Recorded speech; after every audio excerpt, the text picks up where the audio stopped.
بسم اللہ الرحمن الرحیم۔ بادشاہ مراد کو ایک رات بڑی تکلیف میں گزارنا پڑی۔ وہ حیران ہوا کہ بادشاہ ہونے کے باوجود اتنی تکلیف کیسے؟ اس نے حفاظتی دستے کے سالار کو بلایا اور اپنی بے چینی کی خبر دی۔ سپہ سالار نے اسے عوام کی خبر گیری کرنے کا مشورہ دیا۔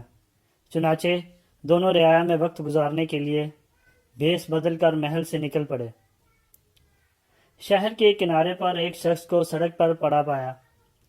ہلا کر دیکھا، جسم میں کوئی جنبش نہ تھی، شاید مر چکا تھا۔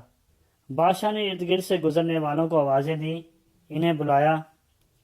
دیکھو اسے کیا ہوا ہے؟ لوگوں نے رک کر پوچھا، اے جان آدمی کیا معاملہ ہے؟ بادشاہ نے کہا، یہ آدمی مر چکا ہے، آپ لوگ اس کو اٹھاتے کیوں نہیں؟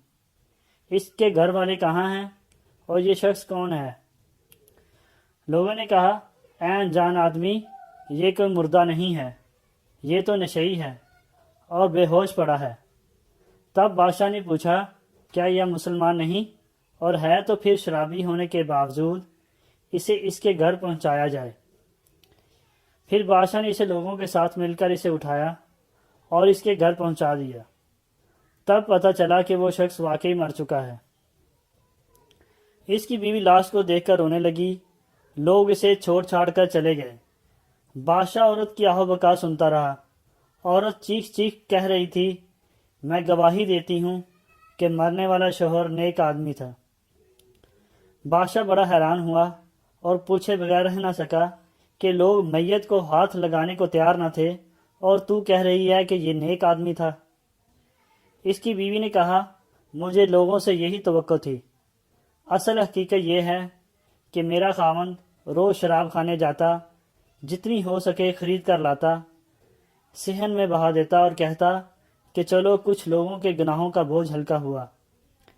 اسی طرح اکثر راتوں کو وہ خواتین کو پیسے دے آتا اور کہتا کہ گھر کے دروازے بند رکھنا، اس لیے لوگ اسے برا آدمی سمجھتے تھے۔ میں اسے کہتی تھی، یاد رکھ، جس دن تم مر گیا لوگوں نے تجھے غسل دینا ہے اور نہ ہی تیری نماز جنازہ پڑھنی ہے، وہ تجھے دفنائیں گے بھی نہیں۔ تب وہ خوب مسکراتا اور مجھے کہتا، اے میری بیوی، گھبرا مت، تو دیکھنا کہ میرے جنازے میں بادشاہ، علماء اور اولیاء سبھی شریک ہوں گے۔ یہ سن کر سلطان مراد کی آنکھوں سے آنسو چھلک پڑے۔ وہ کہنے لگا، میں ہی بادشاہ ہوں، میرا نام سلطان مراد ہے، کل ہم اس کی نماز جنازہ پڑھیں گے اور تدفین کریں گے۔ ان کے ساتھ علماء کرام، اولیاء اللہ اور رعایا کی کثیر تعداد نے نماز جنازہ پڑھی۔